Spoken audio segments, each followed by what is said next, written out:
எங்க ராஜி மீனா 2 பேரும் வெளியில நின்னு பேசிக்கிட்டு இருக்கப்போ, அவங்க தங்கமயில் வராங்க. "என்ன நான் வந்ததும் 2 பேரும் பேச்ச நிறுத்திட்டீங்கன்னு?" சொல்லி கேட்க, அப்ப அவங்க பேசிக்கிட்டு இருந்த விஷயமே டியூஷன் விஷயத்த பத்தி தான். "நான் திரும்ப டியூஷன் எடுக்க போறேன்" அப்படின்ற விஷயத்த பத்தி தான் எங்க மீனாட்ட சொல்ல, மீனாவும் ரொம்ப பயந்து போய் கேட்டுக்கிட்டு இருக்காங்க. அந்த நேரத்துல எங்க தங்கமயில் வந்ததுமே, அந்த பேச்ச அத்தோட நிறுத்திர்றாங்க. அப்பதான் இங்க வெளியில நின்னு மீனா, ராஜி 2 பேருமே பேசிக்கிட்டு இருக்காங்க. அப்போ மீனா கிட்ட ராஜி சொல்றாங்க, "நான் திரும்ப டியூஷன் எடுக்க போறேன்க்கான்னு" சொல்லும்போது, "என்ன ராஜி, இவ்ளோ பிரச்சனைக்கு அப்புறமும் திரும்ப டியூஷன் எடுக்க போறேன்னு சொல்றேன்?" அப்படின்னு எங்க மீனா கேட்க, "இத மாமாவே ஒத்துப்பாங்க. அது நடக்கும் பாருங்கன்னு" சொல்லும்போது, "நடக்குங்கிற இவ்வளோ பிரச்சனைக்கு பிறகு" அப்படின்னு பேசிக்கிட்டு இருக்க நேரத்துல எங்க தங்கமயில் வந்துடுறாங்க. "மாமாவுக்கு பிறந்த நாள் வேற வருது. நம்ம ஏதாவது செய்வோமா?" அப்படின்னு சொல்லிட்டு 3 பேருமே தனியா பிளான் பண்றாங்க. எங்க மாமாவோட பிறந்த நாளுக்கு நம்ம வீட்ல பெருசா செலிப்ரேட் பண்ணணும். மாமாவுக்கு அது சர்ப்ரைஸா இருக்கணும் அப்படின்னு சொல்லிட்டு, எங்க வீட்ல இருக்க யாருக்குமே தெரியாம அவங்க 3 பேருமே கிஃப்ட் வாங்குறதுக்காக வீட்லேருந்து கிளம்புற நேரத்துல எங்க பாண்டியன் கேட்க, அதுக்கு இங்க மீனா ஒரு ராஜியும் தங்கமயில் அக்கா வீடு வரையும் போயிட்டு வரோம் மாமான்னு போய் சொல்லிட்டு அங்கேருந்து கிளம்புறாங்க. அது மட்டும் இல்லாம இது கோமதிக்கே ரொம்ப ஆச்சரியமா இருக்கு. தங்கமயில் கூட இவளுங்க 2 பேரும் ஒட்டவே மாட்டாளுங்க. இதுல அவங்க வீட்டுக்கு வேற போறானுங்களா? இது என்னது இது புது கூத்தா இருக்கு. திரும்ப ஏதோ பொய் சொல்லிட்டு 3 பேரும் இதுல சேர்ந்துக்கிட்டாளுங்களா? அப்படின்னு ரொம்ப ஒரு சந்தேகத்தோட தான் பார்த்துட்டு இருக்காங்க. இங்க தங்கமயிலையும் மீதி மீனா, ராஜினி 3 மருமகளையும் பார்த்து எங்க மனசளவுல சந்தோஷப்பட்டுட்டு இருக்காங்க. பாண்டியனும் சொல்றாங்க உடனே, "3 மருமகள்களும் இப்படியே கடைசி வரைக்கும் ஒத்துமையா இருந்தா நல்லா இருக்கும்ல ராஜ் நல்லா இருக்கும்ல கோமதின்னு" சொல்லும்போது, நல்லா தான் இருக்கும். காஃபிய குடிச்சிட்டீங்களா? குடுங்க" அப்படின்னு சொல்லிட்டு இங்க டம்ளர வாங்கிட்டு போக, "இவன் ஏன் இவ்ளோ வெறுப்பா பேசிட்டு போறான்?" அப்படின்ட்டு இங்க யோசனையில இருக்கு. அதுக்கு பிறகு அவங்கள கடைக்கு கிளம்பி போயிடுறாங்க. இங்க 3 பேருமே வெளியில கிளம்பி போறவங்க, "ஆமா நம்ம மாமாவுக்கு என்ன கிஃப்ட் வாங்கலாம்?" அப்படின்னு சொல்லி கேட்க, "எங்க மாமாவுக்கு வாட்ச் கிஃப்ட் பண்ணலாமா?" அப்படின்னு சொல்லிட்டு இங்க உடனே ராஜி கேட்குறாங்க. "வாட்சா? ஏற்கனவே நம்ம அப்பாவுக்காக வாங்கின வாட்ச கிஃப்ட் பண்ணோம். ஆனா அப்பா அத வாங்காம தூக்கி எறிஞ்சிட்டாரு. பேசாம அந்த வாட்ச மாமா குடுத்துடலாமா?" "இல்ல இல்ல வேணாம் வேணாம். அது நல்லா இருக்காது. மாமாவுக்கு அதே வாட்ச நான் கிஃப்ட் பண்ணக்கூடாது" அப்படின்னு நினைச்சிட்டு புதுசா வேற ஏதாவது வாங்கலாம் அப்படின்னு எங்க மீனாவும் யோசிக்கிறாங்க. "ஆமா நீ என்ன ராஜி வாங்க போறேன்னு?" சொல்லி கேட்க, ராஜி வந்துட்டு, "முதல்ல போய் பாப்புக்கா, அங்க என்ன எவ்வளோ ரேட்டு, எப்படி இருக்கு, மாமாவுக்கு என்ன வாங்கலான்றது அங்க போய் பார்த்தா தானக்கா தெரியும்" அப்படின்னு எங்க ராஜி சொல்ல, "நீ சொல்றதும் சரிதான் ராஜு. முதல்ல கடையில போய் பார்ப்போம். 3 பேரும் ஏதாவது ஒரு பிளான் பண்ணி அவங்களுக்கு நல்ல கிஃப்ட்டா நம்ம வந்துட்டு செலக்ட் பண்ணி கொடுக்கணும்" அப்படின்னு சொல்லிட்டு இருக்காங்க. சரின்னு சொல்லிட்டு 3 பேருமே அந்த கடைக்கு போறாங்க. கடைக்கு போய் எல்லாருமே வந்து அந்த கடையில ஒவ்வொரு பொருட்களா எடுத்து பார்த்துக்கிட்டு இருக்கேன். எங்க வாட்ச் அந்த செக்ஷன் இருக்கிற இடத்துக்கு எங்க தங்கமயில் போறாங்க. "இது நல்லா இருக்குல்ல?" அப்படின்னு சொல்லி கேட்கும்போது, "இதெல்லாம் விலை ரொம்ப காஸ்ட்லியா இருக்குமே" அப்படின்னு எங்க ராஜி சொல்ல, "ஆமா ராஜி, இதெல்லாம் பார்க்கறதுக்கு காஸ்ட்லியா தான் தெரியுது. ஆமா உன்கிட்ட இப்ப கையில காசு இல்லையா?" அப்படின்னு சொல்லி கேட்குறாங்க. இதை கேட்ட உடனே மீனா வந்துட்டு ஒரு மாதிரி பார்க்க, மீனா வந்து உடனே சொல்றாங்க, "ராஜிட்ட இல்லை நானு, ராஜிக்கும் சேர்த்து நானே வாங்கிக்கிறேன்" அப்படின்னு சொல்ல, "இல்லை நான் தெரியாம ஏதோ கேட்டேன் ராஜி, நீ எதுவும் தப்பா நினைச்சுக்காத" அப்படின்னு எங்க ராஜிகிட்ட சொல்ல, ராஜியோட முகமே ரொம்ப வாட்டமாவும் போயிடுது. அப்படியே அவங்க நின்று பார்த்துட்டே இருக்காங்க. "ராஜி, அங்க தங்கமயில் அக்கா பேசினதை நினைச்சு நீ எதுவும் ஃபீல் பண்ணாத. முதல்ல வா நம்ம கிஃப்ட் எடுக்கலாம்" அப்படின்னு சொல்லும்போது, "இல்லையேக்கா, என் கையில இப்போ சுத்தமா காசு வேற இல்லையேக்கா" அப்படின்னு நினைச்சிட்டு ரொம்ப கவலையோட இருந்துட்டு இருக்காங்க ராஜியும். இங்க தங்கமயில் என்ன பண்றாங்கன்னா, சரவணன் கிட்ட இருந்து அப்பப்போ வாங்கின பணத்தை கொஞ்சமா வச்சிருந்தவங்க இங்கே தன்னுடைய மாமாவுக்காக என்ன கிஃப்ட் வாங்கலாம்னு சொல்லிட்டு அந்த கையில வந்துட்டு ரூ. 1500 பணத்தை எடுத்துக்கிட்டு மேலே இருக்க ஒரு செகண்ட் ஃப்ளோருக்கு போறாங்க. இங்க கீழே வந்துட்டு தான் நம்ம ராஜி, மீனா 2 பேருமே பார்த்துட்டு இருக்காங்க. "அம்மா அவருக்கு என்ன வாங்குறேன்னு தெரியல. நான் ஒண்ணு செய்யவா? நீ வேணா நான் உனக்காக வேணா இங்க வாட்ச் வாங்கி தரேன். நீ அதை மாமாவுக்கு கிஃப்ட் பண்ணு. நான் வேற ஏதாவது வாங்கிக்கிறேன்" அப்படின்னு சொல்லும்போது, "இல்லக்கா பரவாயில்ல, அதெல்லாம் ஒன்றும் வேணாக்கா. என்கிட்ட இருக்கிற காசை வச்சு நான் வேற ஏதாவது இருக்கான்னு பார்க்குறேன்க்கா. அதில் தான்க்கா சந்தோஷமே இருக்கு" அப்படின்னு சொல்லும்போது, "சரி ராஜி விடு" அப்படின்னு சொல்லிட்டு, "இப்போ நான் டியூஷன்ல கொஞ்சமா போனேன்ல, அப்போ அதுக்காக பணத்தை எனக்கு திரும்ப கொடுத்தாங்கல்ல, அந்த பணத்தை தான்க்கா நான் வச்சிருக்கேன். அந்த பணத்துல என்னால முடிஞ்சது எதையோ நான் அதையே வாங்கிக்கிறேன்க்கா" அப்படின்னு சொல்றாங்க. இதை கேட்ட மீனாவும், "சரி நான் என்ன சொன்னாலும் நீ கேட்க மாட்டேன். உனக்கு பிடிச்சது என்னவோ அதை பாரு" அப்படின்னு சொல்லிட்டு எங்க மீனாவும் பார்க்கறதுக்காக போயிடுறாங்க. இங்க மீனா தங்கவேல் 2 பேருமே அவங்களுக்கான தேவையான கிஃப்ட்டை வாங்கிட்டு இங்க கீழே வந்துடுறாங்க. "என்ன ராஜி இன்னமும் செலக்ட் பண்ணாம இருக்கேன்னு" சொல்லி கேட்குறப்போ, "நான் செலக்ட் பண்ணிட்டேக்கா" அப்படின்னு சொல்லிடுறாங்க. "என்ன ராஜி என்ன வாங்கியிருக்கேன்னு" கேட்கும்போது எங்க ராஜி எடுத்து காட்டுறாங்க. "இதே ராஜி இவ்வளவு நேரம் பார்த்து வாங்கிட்டு இருந்தேன்னு" எங்க தங்கமேலி கேட்கும் பொழுது, எங்க ராஜியும், "ஆமாக்கா என்கிட்ட இருக்கிறத வச்சு இதைதான்க்கா என்னால வாங்க முடியும்னு" சொல்றாங்க. இங்க உடனே மீனாவும் தங்கமயிலும், "இதை நீ என்கிட்ட கேட்டிருக்கலாமே, நாங்க ஏதாவது செஞ்சிருப்போமேன்னு" எங்க தங்கமயிலும் சொல்ல, "இல்ல எல்லாரும் அவங்ககிட்ட இருக்கிற பணத்தை வச்சு செய்றீங்க. அப்படி இருக்கும்போது உங்ககிட்டேருந்து வாங்க செய்யும்போது அது எனக்கு நானா செய்யற மாதிரி என் மனசுக்கு இடம் கொடுக்கல. என்கிட்ட இருக்கிறத வச்சு நான் செஞ்சுக்கிறேன்க்கா. அதனால எனக்கு எந்த வருத்தமும் இல்லைன்னு" சொல்றாங்க. "நீ என்ன சொன்னாலும் கேட்க மாட்டேன். சரி வா பில் போடுற இடத்துக்கு போகலான்னு" சொல்லி அவங்கவுங்க வாங்கின கிஃப்ட்டுக்கு வந்துட்டு பில் எல்லாம் போடுறாங்க. பில் போட்டு எல்லாத்தையும் வாங்கிக்கிட்டு எங்க வீட்டுக்கு யாருக்குமே தெரியாம போறது மட்டும் இல்லாம, போகும்போதே எங்க வீட்ல டெக்கரேஷன் பண்றதுக்கான எல்லா பொருளையும் எங்க மீனா தன்னுடைய சம்பள பணத்திலேருந்து எடுத்து அது எல்லாத்தையுமே வாங்கிக்கிட்டு அங்கிருந்து வீட்டுக்கு கிளம்புறாங்க. வீட்டுக்கு போனதுக்கு பிறகு இங்க வந்து கேக்குறாங்க கோமதியும், "என்னடி எங்கடி போயிட்டு வரீங்க?" சொல்றீங்கன்னு சொல்லி கேட்குறப்போ, அதுக்கு எங்க கோமதி கிட்ட சொல்றாங்க, "அதுவா அத்தை, அதான் நாங்க போகும்போது சொல்லிட்டு போனோம்ல, எங்க தங்கமயில் அக்காவோட அம்மாவ பார்க்க தான் போனோம்" அப்படின்னு சொல்றப்போ, உடனே கோமதி கேட்குறாங்க, "அப்படியா? அவங்க அம்மாவ பார்க்க நீங்க அங்க போனீங்க. ஆனா அவங்க அம்மா உங்களை தேடி இங்கேல வந்தாங்க" அப்படின்னு சொல்ல, "இங்கேயா? அம்மா இங்கேயா வந்தாங்க?" அப்படின்னு கேட்குறாங்க. "ஆமா அத்தை, நாங்க போனப்போ அம்மா வீட்ல இல்ல. அம்மா கிட்ட சொல்லாம அம்மாவுக்கு சர்ப்ரைஸ் குடுக்கலான்னு போனோம். ஆனா அம்மா அங்க திடீர்னு வீட்ல இல்லையே" அப்படின்னு எங்க தங்கமயில் ஏதேதோ உளற. உடனே இதுக்கு மீனா சொல்றாங்க, "ஆமா அத்தை, அவங்க எங்களை தேடி இங்க வந்துட்டாங்க போல. நாங்க அவங்க அப்பாவும் தங்கச்சியும் தான் இருந்தாங்க. அதான் பார்த்துட்டு, பேசிட்டு, உட்கார்ந்துருந்துட்டு வரோம்" அப்படின்னு சொல்றாங்க. "அப்படியாடி? நிஜமா நீங்க அங்க தான் போனீங்க அப்படிதானே? அதான் நம்பணும்" அப்படியான்னு சொல்லி எங்க கோமதி கேட்க, "ஆமா அத்தை, நாங்க எதுக்கு பொய் சொல்ல போறோம்னு" சொல்ல, திரும்ப திரும்ப என்கிட்ட பொய் சொல்ல மாட்டேன், பொய் சொல்ல மாட்டேன்னு சொல்லிட்டு, திரும்ப திரும்ப என்கிட்ட பொய் சொல்லிட்டே இருக்கீங்கடின்னு எங்க கோமதி ரொம்ப கோவப்பட, இத பார்த்த தங்கமயில், "ஐயோ அத்தை, கோவம்லாம் பற்றாதீங்க. நாங்க எங்க வீட்டுக்கெல்லாம் ஒன்றும் போகலன்னு" உடனே உண்மையை சொல்ல, "என்னக்கா?" அப்படின்னு எங்க மீனா பார்க்க, உடனே தங்கமயில், "இல்ல ராஜி, இங்க அத்தை கோவப்படுறாங்களே" அப்படின்னு சொல்லிட்டு கேட்குறாங்க. உடனே எங்க ராஜி மீனாவையும் பார்த்து, "இப்ப தங்கமயிலையும் உங்களுடைய இந்த கூட்டத்துல சேர்த்துட்டீங்களா? நீங்க பொய் சொன்னது மட்டும் இல்லாம இப்ப தங்கமயில் மட்டும்தான் இந்த வீட்ல உண்மையை பேசிக்கிட்டு இருந்தா, அவளையும் பொய் சொல்ல வச்சுட்டீங்களேன்னு" சொல்லும்போது எங்க மீனா யோசிக்கிறாங்க, ஆமாமா, இவங்க தான் இந்த வீட்ல உண்மையே பேசிக்கிட்டு இருக்கவங்கன்னு மனசுல நினைச்சிட்டு இருக்காங்க. அப்போ உடனே எங்க ராஜி சொல்றாங்க, "அது வந்துட்டு" அப்படின்னு சொல்லும்போது, "நீ என்கிட்ட பேசாத, என்கிட்ட பொய் சொல்ல மாட்டேன்னு நேத்து வரைக்கும் சொல்லிட்டு இன்னைக்கே பொய் சொல்லிட்டு போறலன்னு" கோமதி கோவப்பட, அங்க உடனே தங்கமயில் சொல்றாங்க, "அது இல்லத்த, மாமாவுக்கு பிறந்த நாள் வருதுல்ல, அதுக்காக தான் த" அப்படின்னு சொல்றாங்க. "அவருக்கு பிறந்த நாள் வரதுக்கும் நீங்க வெளியில போறதுக்கும் என்னடி இருக்குன்னு" சொல்லி கேட்க, "இல்லத்த, மாமாவுக்கு சின்ன சர்ப்ரைஸ் வீட்லயே நாங்க கொடுக்கணும்னு நினைச்சோம். அதனால தான் அத்தை நாங்க வெளியில போய் மாமாவுக்கு கேக்கு, அப்புறம் வீட்ல செலிப்ரேட் பண்றதுக்காக இந்த மாதிரியான எல்லா ஐட்டமும் வாங்கிட்டு வந்தோம்னு" சொல்லி காட்ட, இதை பார்த்த கோமதி வாயில கை வச்சபடி, "அடி பாவிங்களா, இதுக்காக தான் போனீங்களா? இது மாதிரியெல்லாம் வீட்டில் இவர் ஒரு நாள் கொண்டாடினதே கிடையாது. அவருக்கு பிறந்தநாள் கொண்டாடுறதும் பிடிக்காது. பசங்களுக்காக வேணும்னா செலிப்ரேட் பண்ணுவார். மற்றபடி அவருடைய பிறந்தநாளை கொண்டாடுறதுக்கு அவருக்கு விருப்பமே இல்லை" அப்படின்னு சொல்கிறாங்க. இதை கேட்ட தங்கமயில், மீனா, ராஜி 3 பேருமே, "இவ்வளோ நாள் எப்படி இருந்துட்டு போகட்டும் அத்தை. ஆனால் இனிமேல் ஒவ்வொரு வருஷமும் பிறந்த நாளை நம்ம கொண்டாடிட்டா போச்சு. இந்த வீட்டுக்காக உழைக்கிற மாமாவுக்காக நம்ம இதை கூட செய்யலைனா எப்படின்னு" எங்கள் மீனாவும் கேட்குறாங்க. "நீ சொல்கிறதெல்லாம் சரிதாண்டி, ஆனால் அவர்" அப்படின்னு இருக்கும்போது, "நீங்கள் சும்மா இருங்கத்த, நைட்டு நாங்கள் எல்லாமே ரெடி பண்ணிவிட்டு அதுக்கப்புறமா கூப்பிடுறோம், நீங்கள் மாமாவை கூட்டிகிட்டு வந்தால் போதும்" அப்படின்னு சொல்ல, இதை கேட்டு எங்கள் கோமதி ஒரு பக்கம் சந்தோஷம் படுறாங்க. "சரிடி, என்னமோ பண்ணுங்கடி" அப்படின்னு சொல்லிட்டு இங்கே நைட்டு கிச்சன் வேலையில் எல்லாத்தையுமே முடிச்சுட்டு எங்கள் கோமதி ரூம்குள்ளே போக, அதுக்கப்புறம் எங்கள் 3 பேரும் வெளியில் வந்தவங்க யாருக்குமே தெரியாமல் எங்கள் டெக்கரேஷன்லாம் பண்ணிகிட்டு இருக்காங்க. அதுக்கு பிறகு இங்கே உள்ளே இருக்க கதிரும் அதே நேரம் செந்திலும், "என்னாச்சு, இந்த மீனா நம்மக்கிட்ட பேசக்கூட மாட்றா, நம்மளை முகம் கொடுத்து பேசக்கூட மாட்டாளே" நினச்சி அவங்க ரொம்ப வருத்தத்தில் தூங்கவே வராமல் தவிச்சிட்டு இருக்காங்க. இந்த நெட்டில் எங்கே போனா அப்படின்னு தெரியலேன்னு அவங்க அந்த நெட்டில் கிளம்பி வெளியில் போகலாமா வேண்டாமா அப்படின்ற யோசனையில் தான் இருந்துட்டு இருக்காங்க.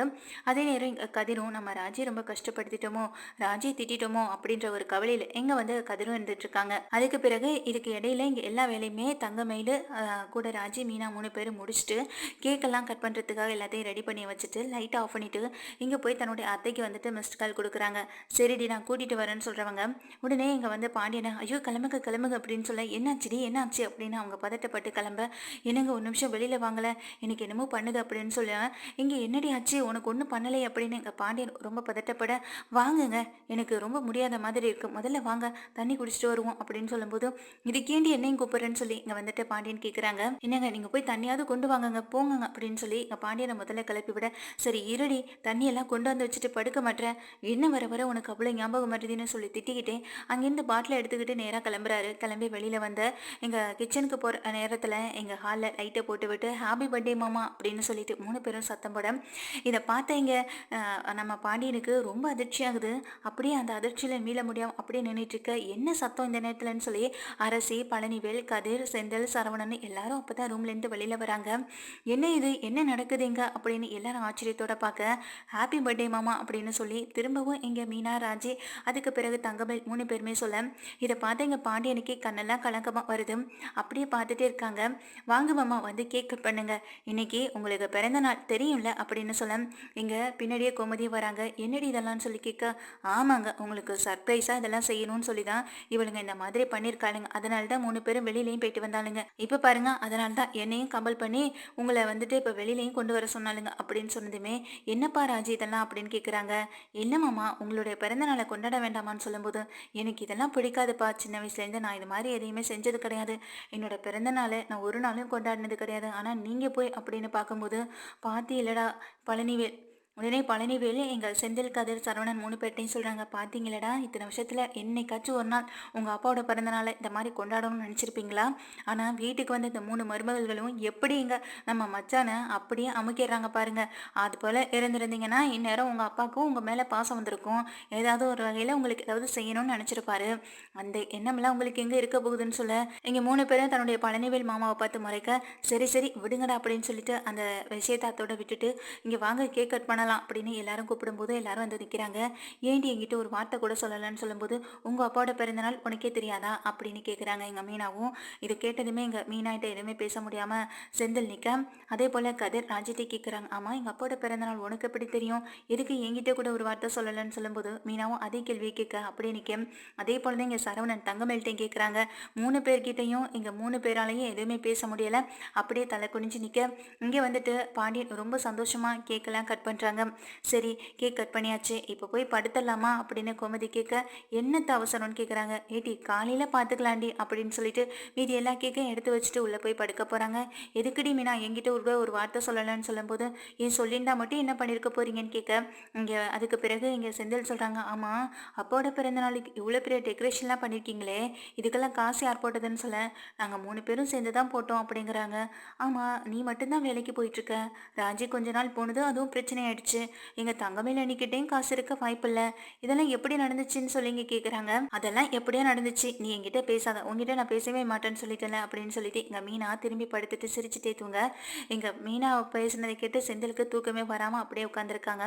அடுத்த நாள் பொழுது விடிஞ்ச கையோட எங்க பாண்டியனுக்காக வாங்கிட்டு வந்த ட்ரெஸ் எடுத்து கோமதி கொடுக்க, கோமதி கொடுத்த ட்ரெஸ்ஸை போட்டுட்டு வெளியில வந்து உட்காராங்க. அட மச்சான் எனக்கு ஜோக்கா சொல்லிக்கிறாரே அப்படின்னு சொல்லிட்டு எங்க பழனி வேலை இருக்க, சரிங்க கோவிலுக்கு போயிட்டு வந்துடலான்னு சொல்லும்போது, மாமா ஒரு நிமிஷம் அப்படின்னு சொல்லிட்டு இங்க 3 பேருமே வராங்க.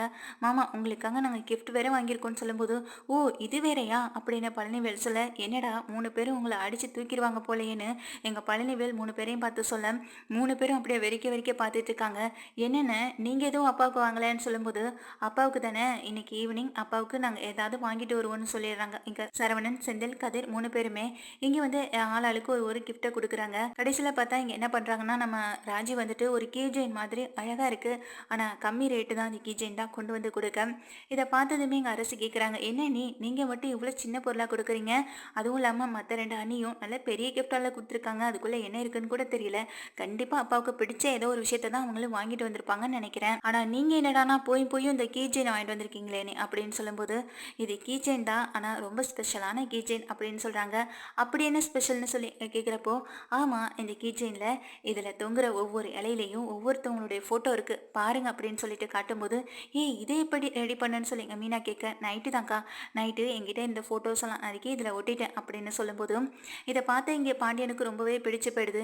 "இந்த மொத்த குடும்பமும் உங்கள் கூட எப்போதுமே இருக்குமாம்மா, அதுவும் இல்லாமல் நீங்கள் பைக்கில் போகிறப்போ சரி எப்போதுமே உங்கள் கையில் என்றைக்குமே இது இருக்கிற ஒன்று தானே, நீங்கள் பைக்கும் கையுமாவே அலையிறீங்க, அப்படி இருக்கப்போ இந்த கீ உங்கள் கூட இருக்கும்போது இதை பற்றின எண்ணங்கள் நினைவுகள் எல்லாமே உங்கள் கூட இருந்துகிட்டே இருக்குமாம்மா" அப்படின்னு சொல்லிட்டு இந்த கீ செயினை கொடுக்க, "ஆமா நீ, ஆனால் நீங்கள் எல்லாரையும் விட கம்மியாக வாங்கிட்டு வந்திருக்கீங்கன்னு நினச்சேன், ஆனால் எல்லாரையும் விட பெஸ்ட்டான ஒரு கிஃப்ட்டை எங்கள் அப்பாவுக்கு கொடுத்து அசத்திட்டீங்களேன்னு" எங்கள் வந்துட்டு ராஜியை பார்த்து அரசி சொல்ல, "இப்படிலாம் பேசலாமா ராஜி?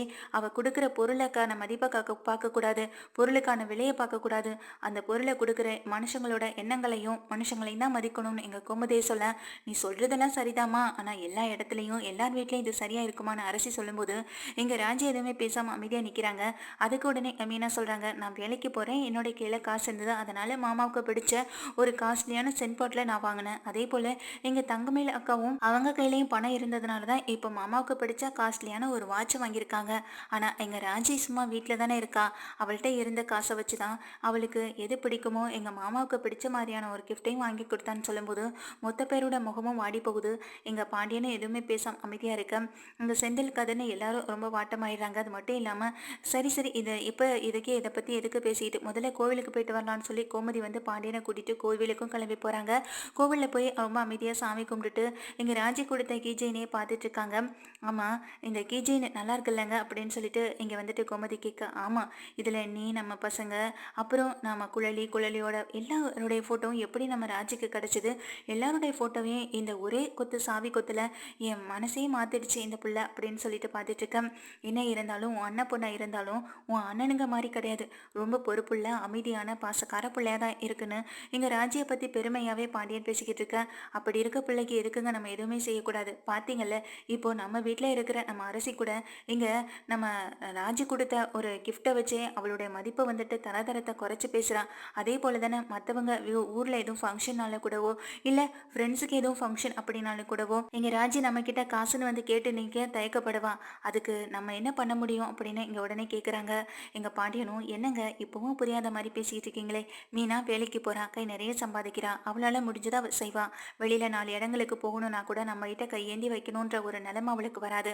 அதே போல தாங்க எங்கள் கதிர் அவளை கல்யாணம் பண்ணிட்டு வந்திருந்தாலும் கதிருக்கு வந்துட்டு ஏகப்பட்ட ஒரு படிப்பு செலவு அப்படி நிறைய இருக்கிறதுனால கதிர்கிட்ட கூட வாங்க தயக்கப்படுறான். பின்ன எதுக்குங்க நம்ம ராஜுக்காக ஏதாவது ஒரு வேலையை அமைச்சு கொடுக்கக்கூடாது? படிக்கும் போதே அவளும் வேலை பார்த்துட்டு இருந்தானா கண்டிப்பாக அதனால் அவளுக்கு நல்ல பயன் கிடைக்கலன்னு சொல்லும்போது இங்கே உடனே பாண்டியன் யோசிக்கிறாங்க. அதுக்கு இல்லை, ஏற்கனவே நடந்த பிரச்சனைகள் பற்றி உனக்கு தெரியும்ல, இங்கே ராஜியை நம்பி தான் நம்ம குடும்பமே சாப்பிடுதுன்ற மாதிரி எதிர்த்த வீட்டில் இருக்கிறவங்க எவ்வளோ அசிங்கப்படுத்தினாங்க, அவமானப்படுத்தினாங்க. அதையும் தாண்டி நம்ம இதெல்லாம் செஞ்சாகணுமா அப்படின்ற மாதிரி எங்கள் பாண்டியன் கேட்க, இல்லைங்க கண்டிப்பாக நம்ம ராஜிக்காக ஏதாவது செஞ்சாகணும். ஆனால் நம்ம குடும்பத்தில் இருக்க ஒவ்வொருத்தவங்களோட சந்தோஷத்தை பற்றியும் மீனா ராஜி 2 பேருமே நினைக்கும் போதும் கவலைப்படும் போதும் அவங்களுக்காக ஏதாவது ஒன்று அமைச்சு கொடுக்கறது ஒன்றும் தப்பில்லைங்க அப்படின்னு சொல்கிறாங்க. இதை கேட்ட பாண்டியனும், நீ சொல்கிறதெல்லாம் சரிதான், நானும் அதை பற்றி யோசிக்கிறேன் அப்படின்னு சொல்லிட்டு சரி கோமதி கிளம்பலான்னு சொல்லி இங்கே கோவிலேருந்து கடைக்கு கிளம்புறாங்க. கோமதியை கொண்டு வீட்டில் விட்டுட்டு அங்கே கடைக்கு போகிற பாண்டியனுக்கு நிறைய பேர் அங்கே கடைக்கு வரவங்கெல்லாம் வாழ்த்து சொல்கிறாங்க. என்னடானா கடைக்கு முன்னாடி எங்கள் பிறந்தநாள் வாழ்த்துக்கள் அப்படின்னு சொல்லி எங்கள் மாமாவோட பேர் போட்டு பெரிய ஒரு போர்டே வச்சிடறாங்க. எங்கள் பசங்க 3 பேருமே இந்த பார்த்ததுனால இங்கே கடைக்கு வர ஒவ்வொருத்தவங்களும் இங்கே பாண்டியனுக்கு வாழ்த்து சொல்ல அன்னைக்கு நாளே அவருக்கு புதுவிதமாகவும் சந்தோஷமாகவும் அமையுது. ரொம்ப சந்தோஷமாக இருக்கிற இங்கே பாண்டியனை பார்த்து அங்கே இருக்கிற தாத்தாவும், இப்படி ஒரு முகத்தில் உன்னோட ஜொலிப்பை நான் பார்த்ததே இல்லைனான்னு சொல்லும்போது, இது எல்லாத்துக்கும் காரணம் என்னுடைய குடும்பம் தான். என்ன இருந்தாலும் ஒரு குடும்பத்தில் வர பிரச்சனைகள் போலவும் இருக்காது, ஒரு குடும்பத்தில் வர சந்தோஷம் போலவும் இருக்காது, ரெண்டும் கலந்தது தானே வாழ்க்கை அப்படின்னு எங்கள் பாண்டியன் சொல்ல, செந்தில் மனசளவில் எங்கள் மீனாவை பற்றியும் ராஜியை பற்றியும் வீட்டில் இருக்கவங்க எல்லாரையும் பற்றியும் பெருமையாக பேசுகிறத நினச்சி செந்தில் இன்னொரு பக்கம் சந்தோஷப்பட, அதே போல் கதிர் வந்துட்டு இங்கே வீட்டில் இருக்கிறவங்க ராஜி செஞ்ச விஷயத்தை நினச்சி ரொம்பவே ஹாப்பி ஆகுறாங்க. அது மட்டும் இல்லாமல் அந்த கீச்சைன் போலவே எங்கே என்ன பண்ணியிருக்காங்கன்னா நம்ம கதிருக்குமே வாங்கி கொடுத்துருக்காங்க. கதிர்கிட்ட எப்படி கொடுக்குறதுன்னு தெரியாமல் பயந்துக்கிட்டு இருந்தேன். இங்கே வந்துட்டு ராஜி அதை கதிர்கிட்ட சொல்லாமலே கதிரோட சைக்கிள் கீழே வந்துட்டு அவங்க அதை கோத்து வச்சிடறாங்க. இப்போ தான் சைக்கிள் எடுக்க போகிறப்ப தான் அந்த கீச்சைனை பார்த்துட்டு ரொம்ப சந்தோஷப்படுறாரு. ஏன்னா அதே போல் கீச்சைன் அதே மாதிரியான எல்லாருடைய ஃபோட்டோ இதெல்லாம் பார்க்கும்போது எனக்கு எப்போதுமே என் குடும்பம் என் பக்கத்துலேயே இருக்கிற மாதிரி ஞாபகம் வரும் அப்படின்னு சொல்லிட்டு அந்த கீச்சைனை எடுத்து பார்த்தா அதில் எல்லாருடைய ஃபோட்டோவும் இருக்குது, ராஜி ஃபோட்டோவை தவிர. என்ன ராஜி இதில் உன் ஃபோட்டோ மட்டும் இல்லையேன்னு எங்கள் கதிர் கேட்குறாங்க. அதுக்கு ராஜி சொல்கிறாங்க, இதில் என் ஃபோட்டோ வைக்கணும் எப்போ வைக்கணுன்றதை அதை நீ தான் முடிவு பண்ணணும்னு சொல்ல எங்கள் கதிருக்கு எதுவுமே புரியலை. இருந்தாலும் அந்த நேரத்தில் அவங்களுக்கு ஃபோன் வந்த கையோட இங்கே வந்து சைக்கிள் எடுத்துகிட்டு கிளம்பிடுறாங்க. வேகமாக கிளம்பி போயிட்டுருக்க நேரத்தில் தான் அவங்களுக்கு இங்கே ராஜி சொன்ன விஷயமே புரியுது. அந்த கீச்சைனில் எப்போ என் ஃபோட்டோ வைக்கணுன்றதை நீ தான் முடிவு பண்ணணும்னு சொன்னதுக்கான காரணம் இதுதானா? எப்போ அவளை மனசார ஏற்றுக்கிறனோ அப்போ தான் இந்த ஃபோட்டோ வைக்கணும்னு அவள் சொல்லியிருக்கலாம். இதுக்கு அதான் அர்த்தமான்ற மாதிரியான யோசனையில் ரொம்ப ஒரு யோசனையில் சந்தேகத்துலையும் அங்கே வந்துட்டு சைக்கிள் ஓட்டிட்டு போயிட்டே இருக்காங்க. அதே போல் இங்கே வந்துட்டு வீட்டுக்கு வர பாண்டியன் வந்து என்ன பண்ணுறாங்கன்னா கடையிலேருந்து வீட்டுக்கு வந்துடுறாங்க. ஈவினிங்கும் ஆகிடுது. அதே போல் ஈவினிங்கும் ஆகிடுது, கடையிலேருந்து வீட்டுக்கும் வந்துடுறாங்க பாண்டியன். வீட்டுக்கு வந்த பாண்டியன் எங்கள் ராஜியை கூப்பிடுறாங்க, மீனாவை கூப்பிடுறாங்க. அதுக்கு பிறகு காலேஜ் போயிட்டு வந்த கதிர், செந்தில், சரவணன் எல்லாரையும் கூப்பிட எல்லாரும் வந்து நிற்கிறாங்க. ஒரு முக்கியமான முடிவு எடுத்திருக்கேன், அதுவும் என்னுடைய இந்த பிறந்தநாள் விழாவுக்காக நான் ஒரு முக்கியமான முடிவெடுத்திருக்கேன்னு சொல்லும்போது, இதனால் வரையும் நான் பிறந்தநாள் விழா கொண்டாடினதே கிடையாது. ஆனால் நான் சந்தோஷமாக இருக்கும்னு நினச்சி இதை பண்ணணும்னு நினச்ச என்னுடைய 3 மருமகள்களையும் எனக்கு நினைக்கும் போது பெருமையாகவும் சந்தோஷமாகவும் இருக்குது. அப்படிப்பட்டவங்களுக்கு நானே ஏதாவது செய்யணும்ல அப்படின்னு நினைக்கும்போது இங்கே உடனே தங்கமேல் என்னவா இருக்கும்னு நினச்சி ரொம்ப ஆச்சரியத்தில் பார்த்துட்டு இருக்காங்க. உடனே எங்கள் பாண்டியன் சொல்கிறாங்க, எங்கள் ராஜி டியூஷன் போகக்கூடாது, டியூஷன் எடுக்கிறது ரொம்ப பெரிய தப்பு, அப்படி எடுத்தால் வந்துட்டு ரொம்ப கேவலமாக பேசுவாங்க, அதுவும் எங்கள் ராஜி வீட்டில் இருக்கவங்க நம்மளை ரொம்பவே மட்டம் தட்டி பேசுவாங்க அப்படின்னு நினச்சி தானே நான் இங்கே ராஜியை போக வேண்டாம்னு சொன்னேன். ஆனால் யோசிச்சு பார்க்கும்போது இங்கே காலையில் அரசி பேசும்பொழுதும் எனக்கு இருந்த மனநலமே மாறிடுச்சுன்னு சொல்கிறாங்க. இதை கேட்ட எங்கள் கோமதியும் ரொம்ப சந்தோஷப்பட, ஒரு வழியாக இவர் மனசிறங்கி வந்ததே பெரிய விஷயம் அப்படின்னு நினச்சிட்டு இருக்காங்க கோமதியும்.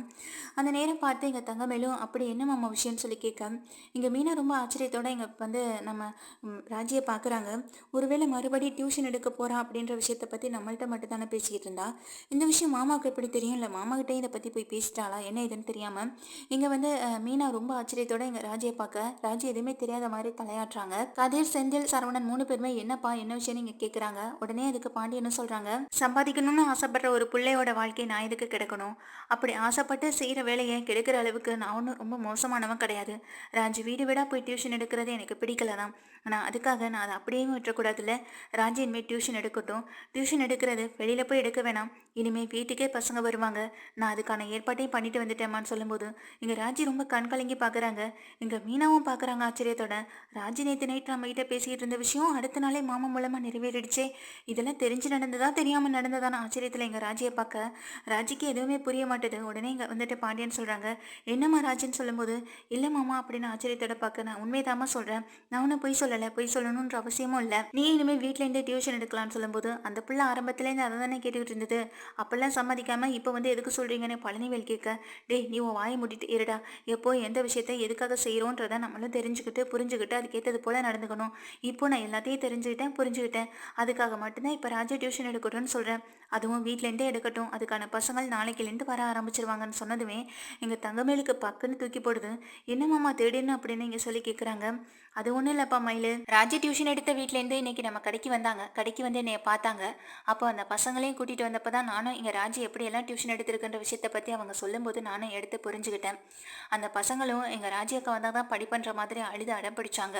அங்கே நம்ம கடைக்கு முன்னாடியே அந்த குழந்தைங்க 2 பேரும் அழுது ஆர்ப்பாட்டம் பண்ணவும் ஆரம்பிச்சிட்டாங்க. வேற வழி இல்லாமல் என்னாலையும் வாக்கு கொடுக்குற மாதிரி ஆயிடுச்சு. நீங்கள் எதுக்கும் அழுகக்கூடாது. இனிமே ராஜி தான் உனக்கு டியூஷன் எடுப்பான்னு சொல்லிட்டேன். அது மட்டும் இல்லாமல் 2 பசங்களுக்காக மட்டும் எதுக்கு டியூஷன் எடுக்கணும்.